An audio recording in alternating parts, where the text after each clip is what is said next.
Vamos falar sobre yoga? Tudo aquilo que você nunca quis saber sobre essa filosofia ancestral. O tema de hoje tem a ver com ética, mais precisamente, código de ética do yoga.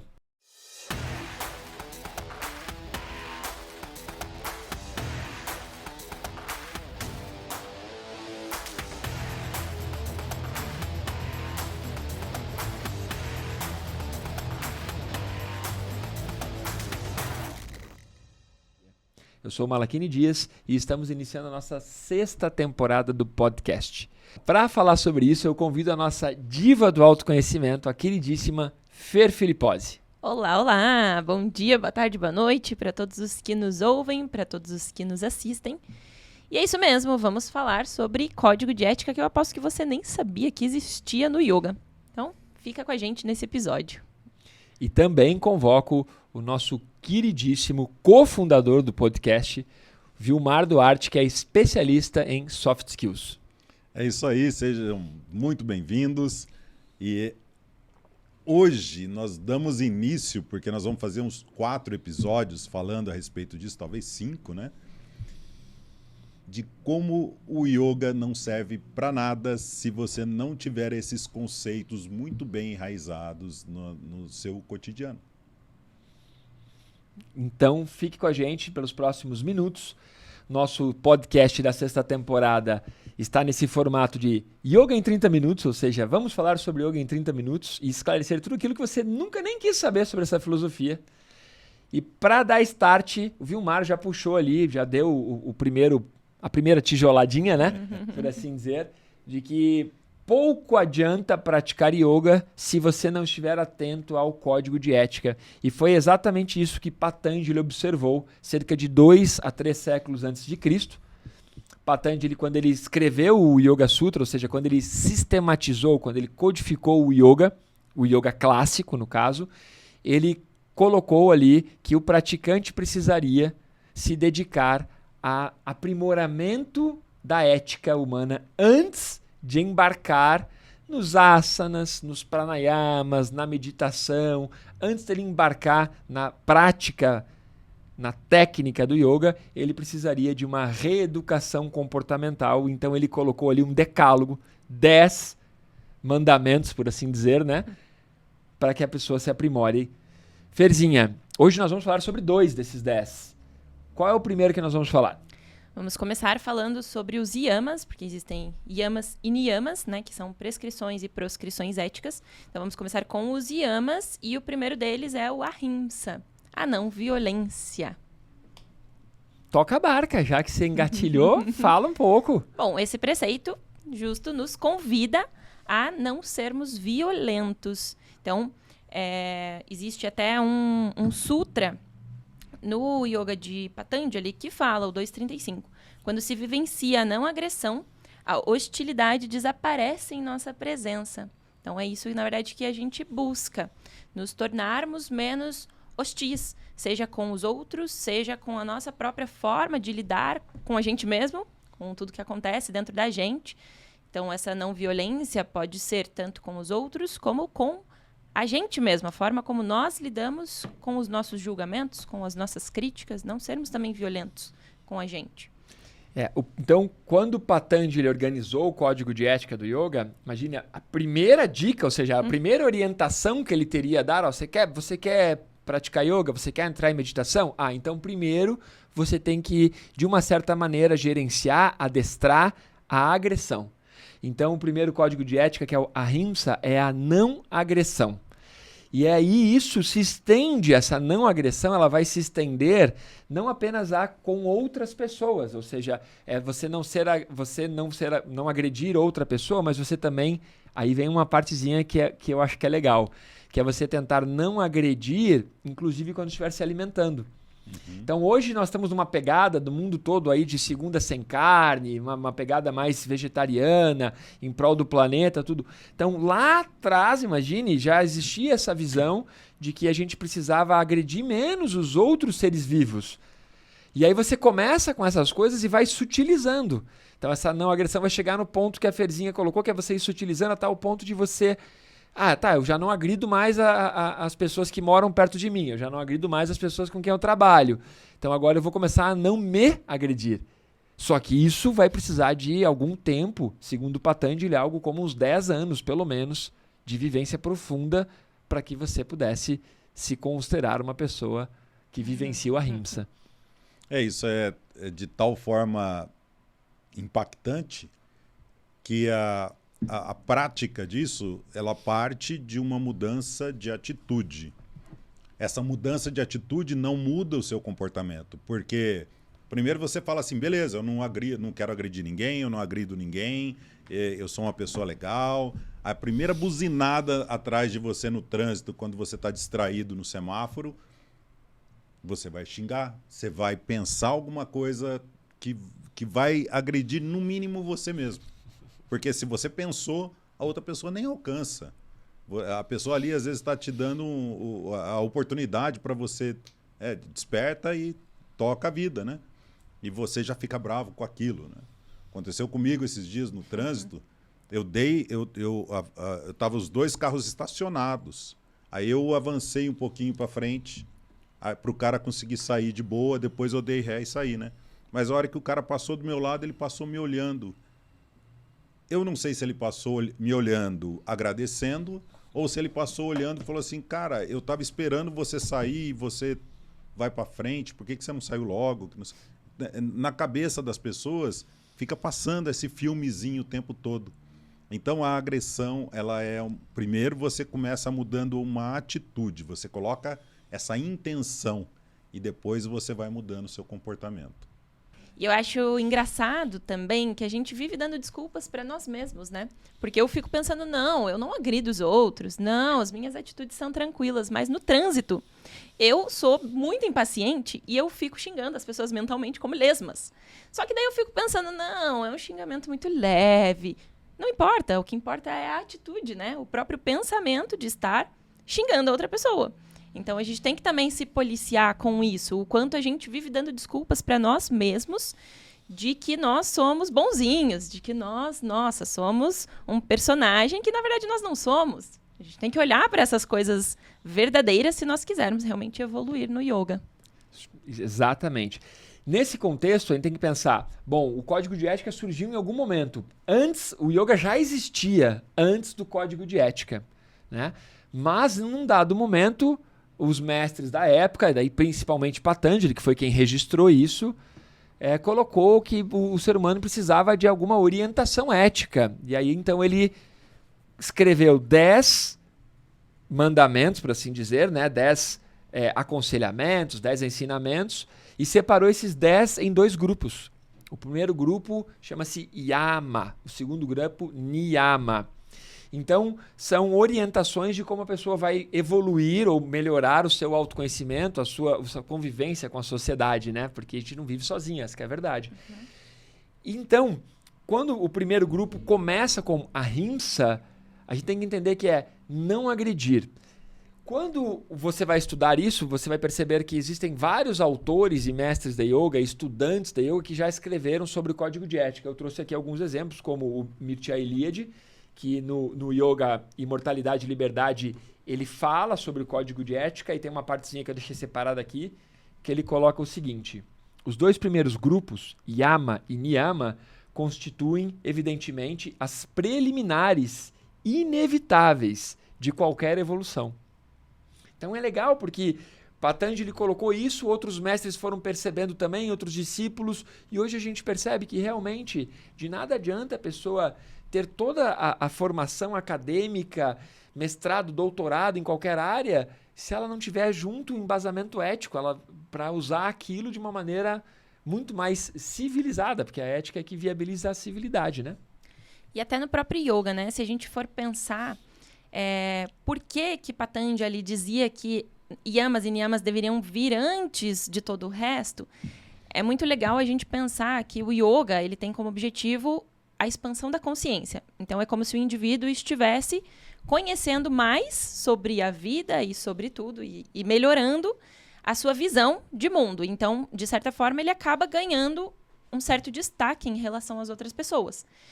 E se a pessoa não passou por uma boa base ética, em que o seu comportamento foi moldado, é muito provável que ela tenda a ter comportamentos e características que vão ser, na verdade, piores para a sociedade. Então, ela vai estar detendo de um conhecimento maior, mas talvez com atitudes ruins. Sabe o que eu me lembro? Você comentando assim, me conectei com aquela sequência de filmes do Star Wars, em que tem o Jedi, que é o cara que tem todo o poder tal, e só que ele é altruísta, ou seja, ele tem o código de ética na veia. E aí tem o outro, que eles chamam que é o outro lado da força, né? E aí esse outro lado da força, que é representado pelo personagem que é o Darth Vader, ele tem todos os mesmos poderes. Só que ele não tem o lado altruísta. Não tem o código de ética. Não tem o lado ético. Então, assim, você praticar o yoga, a meditação, o autoconhecimento, ou você praticar esportes, ou vamos levar para o lado das artes marciais. Você praticar as artes marciais e não ter um embasamento de ética, em qualquer momento que você perca a cabeça, você aleja uma pessoa. Então, o código de ética nas artes marciais é muito legal, porque quando você... Eu li o Dinastia Gracie, recomendo, super legal o livro, baita livro, assim. Ele coloca que o Carlos Gracie, o primeiro livro que ele escreveu de jiu-jitsu, não tinha nenhum golpe, nada. Era pura filosofia do jiu-jitsu, não tinha golpe, não tinha nenhum... Mas ele mostra isso, que você pega uma pessoa que ela não teria a condição de vencer um oponente, aí você ensina técnicas para ela vencer o oponente, e em vez dela sair batendo em todo mundo, ela simplesmente ganha o quê? Autoestima. Ela sabe, se eu quiser eu arranco teu braço fora. Eu vou sorrir pra então você. eu não vou nem me preocupar que você buzinou para mim. Então o código de ética ele não tá só no yoga, mas o yoga tem um código próprio. É tão forte isso, e o impacto foi tão grande, que isso acaba virando lei. Você não pode sair por aí agredindo as pessoas. Você vai responder perante a lei essa agressão. Pode ser por atos ou palavras, né? Pensamentos não dá ainda. Apesar de alguns quererem, né, que seus pensamentos sejam policiados, mas os seus atos de fato e as palavras podem gerar sanções, né? O Malakini trouxe uma coisa muito interessante, né? Você parte da não agressão a partir da sua alimentação. Quando você toma consciência disso, é libertador. Você fala assim, mas aí eu não vou poder mais comer carne? Não, você pode, só que você escolhe não comer. É louco isso. Você não está fazendo mal para nenhum animal, para nenhum bichinho, né? Isso pode ser levado a ponto eu falei de leis, né? Mas você pode levar para o lado religioso também. Tem religiões que a base dela é o ahimsa, a base da religião é a não agressão, como o jainismo. O jainismo, o pessoal usa até um lencinho na boca para evitar de matar um animal que entre na boca, por exemplo, né? Anda com uma vassourinha para tirar as formigas da frente. É um extremo, mas é uma consciência muito maior do que a nossa.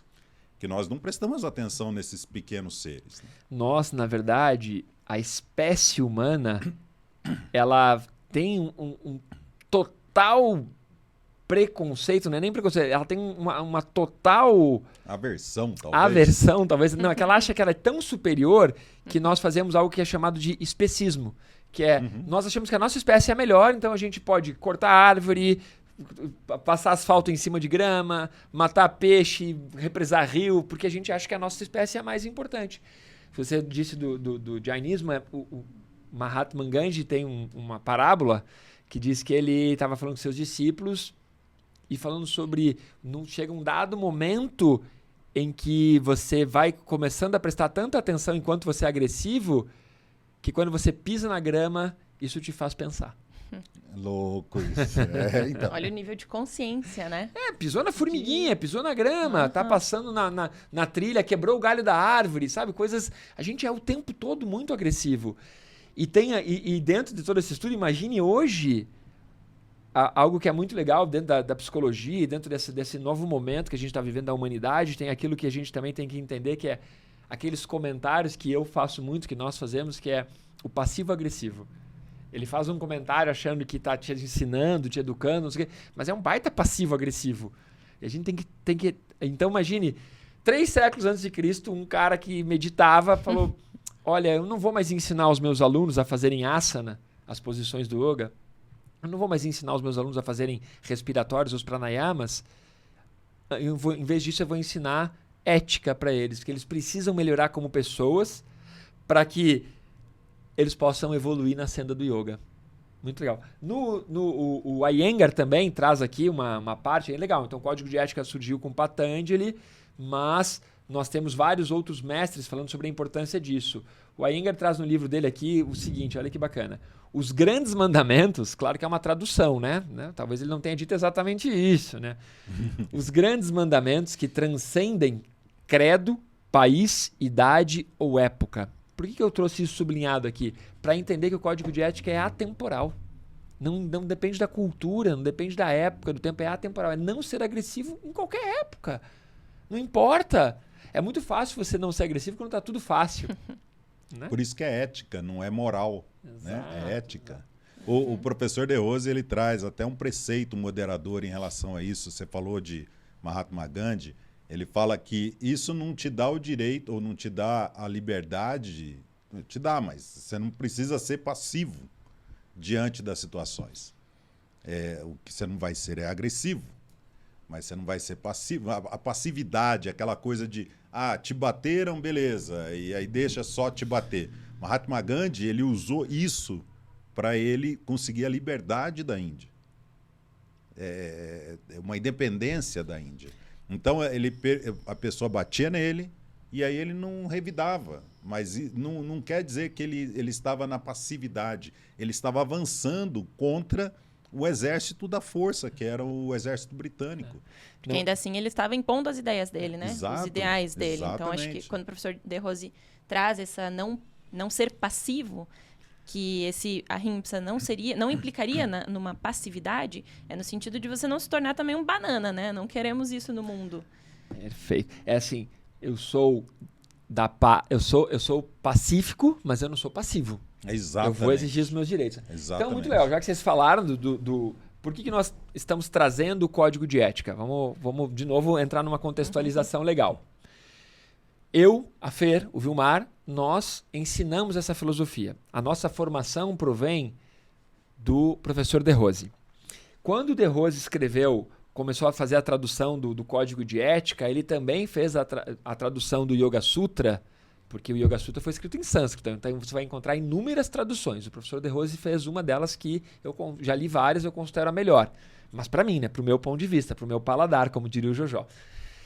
Nessa tradução do Yoga Sutra, ele traduz o Código de Ética e ele acrescenta alguns detalhes. E assim, essa é a minha compreensão do Código de Ética. E ele traz algo que é muito legal que o Vilmar falou, que é o preceito moderador. Quando você lê Iyengar, quando você lê Mircea Eliade, quando você lê Tara Mikael e tantos outros autores que falam sobre yoga e mestre yogas, eles falam do Código de Ética, mas eles não trazem um preceito moderador. E o De Rose, ele traz o preceito moderador, que é fantástico. Tipo, olha, o Código de Ética é esse. E o preceito moderador? Para que você não vire um fanático, não saia também querendo convencer as pessoas disso. E o Código de Ética do Ahimsa é muito legal. Ele diz assim, que é o que o Vilmar citou, a observância de Ahimsa, ou seja, da não agressão, não deve induzir a passividade. O yogin não deve ser passivo, ou seja, ele deve defender energicamente os seus direitos e aquilo que acredita. Então, porque senão a pessoa entra sabe? Então tá tudo não quer bem. discutir nada, né? Deixa cada um falar o que quiser. Aí a empresa telefônica tá lá o tempo todo usurpando dos direitos da pessoa passiva. Não, toca a barca.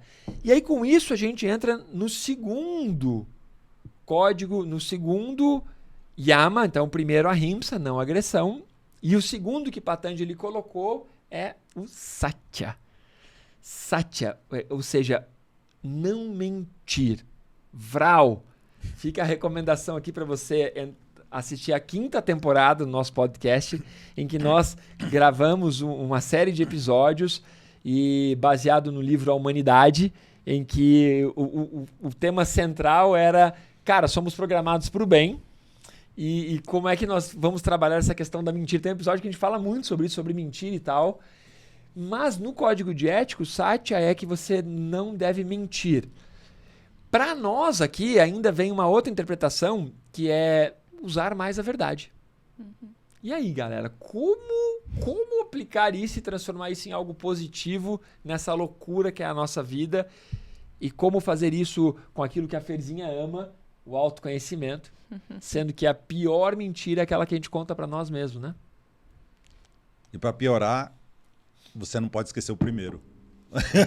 Eles vão se somando, né? Um não exclui o outro. Um não exclui o outro. Agora eu só vou praticar a verdade, e você sai agredindo as pessoas, dizendo verdades na lata, né? Mas é isso, a gente não pode... Eu trouxe uma anotação de uma coisa interessante. Filtre o que você vai falar. Então, tudo bem, você tem que falar a verdade, mas aquilo que você vai falar é verdade de fato ou é o seu ponto de vista? É aquilo que você acha? Ele é necessário ser dito porque você pode magoar alguém, né? É gentil? O que você vai falar é gentil? Então procura uma outra verdade para dizer, já que você tem que dizer alguma verdade. E é útil? Isso eu me pego a todo instante, né? Porque sempre eu trago algum assunto e que não é pertinente para aquele momento ou para aquelas pessoas que estão ali. E eu fico me policiando em relação a isso. E nem sempre eu tenho essa consciência. O interessante do autoconhecimento é isso, você ir buscando e ir se aprimorando. Quanto mais você vai se polindo, mais você vai conseguindo filtrar essa verdade para não sair por aí agredindo as outras pessoas. Né? Lembrando que yamas, na verdade, são atitudes que têm mais relação com o meio. Claro que elas valem para nossas atitudes com a gente mesmo, mas elas estão relacionadas com o meio. Então, de nada adianta também a gente levar cada um dos yamas muito a sério, de forma assim tão estrita, que isso acabe gerando sofrimento nas outras pessoas. Então, a ideia não é que eu saia por aí falando todas as verdades que passam pela minha cabeça e causando sofrimento para todo mundo, porque, na verdade, isso acaba também me agredindo, de certa forma. Não é essa a ideia desse preceito, né? Aí vem um ponto que eu gostaria muito de entrar, que é... Vamos lá, né? Momento... Aquelas tijoladas... Polêmico! Vamos... Que é na minha visão, para mim, é o seguinte, não é muito a questão da gente não sair agredindo as pessoas, porque sim, faz sentido. Não tem que sair falando para as pessoas tudo que você pensa, porque é a sua verdade, né? Não é? É a sua verdade, não é? Mas o ponto é, nós temos que nos treinar para que quando alguém fale algo para nós, quando alguém diga essa tal verdade para nós, que hoje essas nomenclaturas em inglês são um saco, né? Que é uma devolutiva, né? Ou um feedback.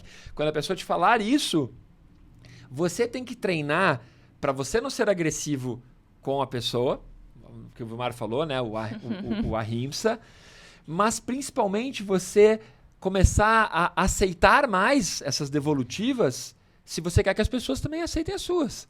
Então a gente sempre está querendo do outro, mas não está querendo receber, então isso. E aí é legal porque no Satya, no Código de Ética, olha que bacana, aqui no Tratado de Yoga, do professor De Rose, ele coloca assim, a segunda norma ética do yoga é a verdade. O yogin não deve fazer uso da inverdade, seja ela na forma de mentira, seja na forma de equívoco, isso é muito legal, ou distorção da interpretação de um fato. Isso é muito difícil de fazer. Fofoca. Seja na omissão perante a uma das... Então, assim, imagine você tentar aplicar isso valendo. Quantas vezes você já contou algo e distorceu? Como é aquele ditado popular? Quem conta um conto, aumenta um ponto. Cara, então, assim, esse treino exige muita autodisciplina e muita vontade de realmente querer que o mundo seja um lugar com mais verdades. E o Vilmar citou agora a fofoca. A fofoca é um exemplo clássico, né? Quantas vezes a gente já não passou para frente algo que nos contaram, sem a gente ir lá na fonte confirmar, né? Será que isso aqui é realmente verdade? Será que a pessoa que me contou já não colocou uma interpretação dela? Então eu estou passando para frente uma interpretação talvez equivocada.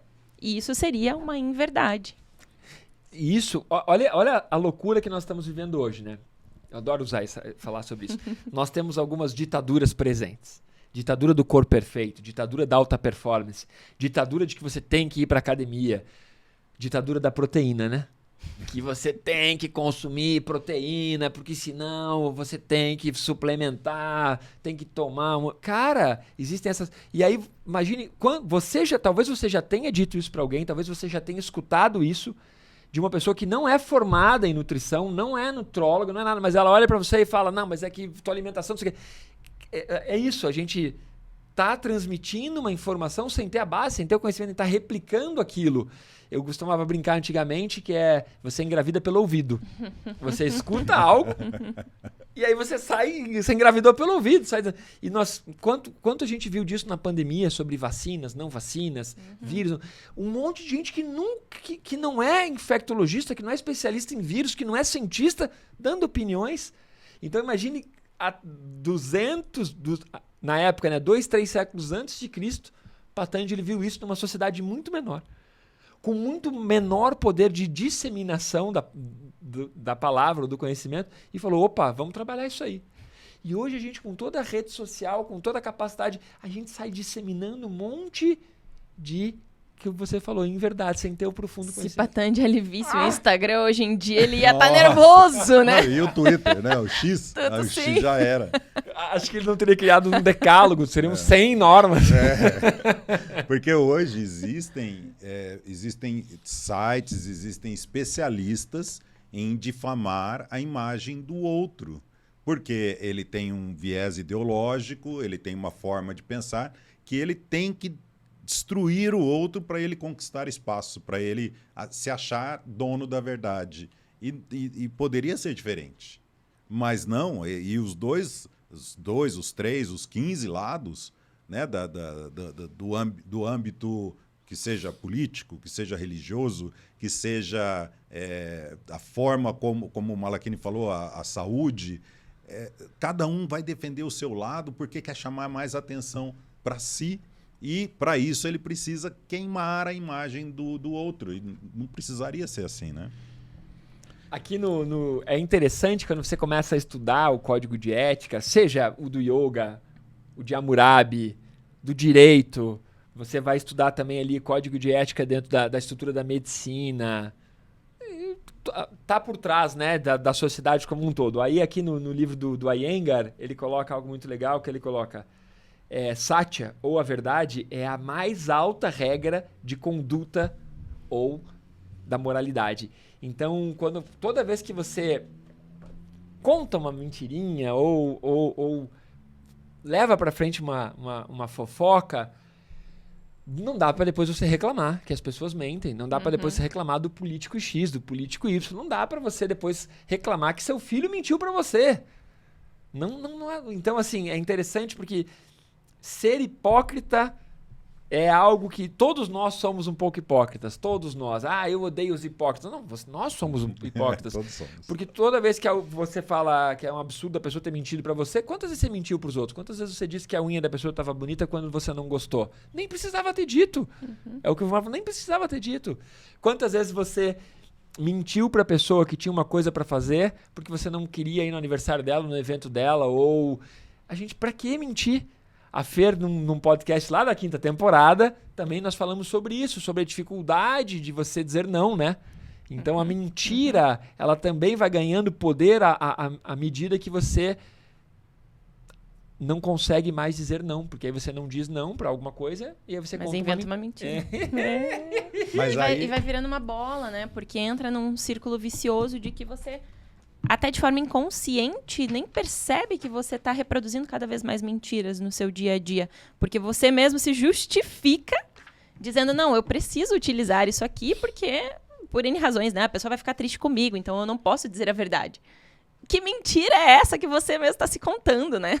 Agora, se você quer ser um mentiroso contumaz e profissional, você tem que aprimorar muito a sua memória, porque você vai ter que contar essa mesma mentira, vai ter que sustentá-la pro resto da sua vida. Né? Então, você tem que ter muito boa memória para você contar mentira, né? Se você quer ser um mitomaníaco, né? Mitomaníaco, a gente está olhando para o lado externo, o Malakini até citou isso de você, para você não dizer não, você começa a dizer sim para tudo, mas você não pode perder a autenticidade. Porque você vai mentir para você, então? Não é porque você não gosta que você vai fazer. Você gosta realmente daquilo que você vai fazer, né? Você vai participar de um evento, você gostaria de estar participando mesmo do evento? Quem é você? Né? Se você sabe responder a essas questões, quem eu sou e o que eu gosto, você começa a ser verdadeiro consigo e aí você vai acabar não se comprometendo com coisas que você não vai cumprir depois. Né? Então, a base do nosso estudo do Código de Ética provém do livro Yoga Sutra de Patanjali, principalmente a tradução feita pelo De Rose, mas tem outras traduções também muito boas. Eu trouxe aqui outros autores, outros mestres, para você perceber que nós estamos trazendo outros pontos de vista. E para a gente fechar esse bloco do Ahimsa e do Satya, do Código de Ética, eu vou trazer o preceito moderador, que é a observância de Satya, ou seja, a questão de você trabalhar a verdade, né? A observância de Satya não deve induzir a falta de tato ou de caridade, sob o pretexto de ter que dizer sempre a verdade. Há muitas formas de se expressar a verdade. Então, por quê? Porque senão também as pessoas acabam virando ditadores e fanáticos, né? E não é para ir por aí. A ideia do Código de Ética é que você melhore. Se você estiver aplicando a ferro e fogo isso e estiver piorando, as pessoas estiverem se afastando de você, não está dando certo, porque o convívio é para o convívio social. Então isso é muito legal. Eu, pelo menos, vejo o yoga na nossa realidade, ou seja, filosofia que surgiu há cerca de 5.000 anos, talvez mais, era uma outra realidade, uma outra época. Não se viajava de um continente para o outro com a facilidade que a gente viaja. Não se conhecia outras culturas, não se conhecia tantas etnias. Então o yoga ele tinha uma. Agora o yoga ele evoluiu 5.000 anos, a ideia é a mesma, autoconhecimento, meditação, e nós temos que conseguir praticar e viver o yoga na realidade atual. E a realidade atual é o quê? Não é eu me trancar numa caverna, nem subir no alto dos Himalaias, abandonar tudo, abrir mão de tudo, né? Aplicar um desapego Macomaster e aí querer... Não, vai aplicar o código de ética na realidade atual, na sociedade atual. Lembrando que é atemporal. E para fechar, acho legal trazer o próprio Sutra, do Yoga Sutra de Patanjali, o 236, que justo fala que quando se faz uso estrito da verdade, obtém-se resultados, mesmo sem tomar nenhuma atitude concreta. É isso, utilizar mais a verdade, ainda que não necessariamente precise sempre se dizer a verdade. Essa é uma parte aí... Para Patanjali seria, sempre precisa dizer a verdade, né? Então a gente tem que... Nós já falamos um pouco sobre isso, mas fica para você assistir o nosso podcast anterior. A Ferzinha está trazendo os sutras do Patanjali, que são os sutras que citam o código de ética. Então isso é muito legal. Para você que quer essa leitura, o Yoga Sutra, fica aqui a dica, o Yoga Sutra é escrito em capítulos e cada capítulo tem uma quantidade de textos. Então, quando ela citou ali 2.36, significa capítulo 2, Sutra 36. Então, é muito bacana que o Yoga Sutra ele é dividido em capítulos e cada capítulo tem uma toada, né? Fica a dica, é um baita livro para quem está querendo se aprimorar e mergulhar na filosofia do yoga. Recomendação. E fica ligado que a gente vai gravar um episódio sobre isso. Matou a pau aí, dê seu like, curta, né? Faz favor aí, né? E ajude a gente a alcançar o nosso número mágico aí de 100 mil inscritos, tanto numa plataforma quanto em outra plataforma. Nice, galerinha. Valeu. Até o nosso próximo episódio, que será o... Nosso próximo episódio, que é a continuação dessa jornada dos yamas.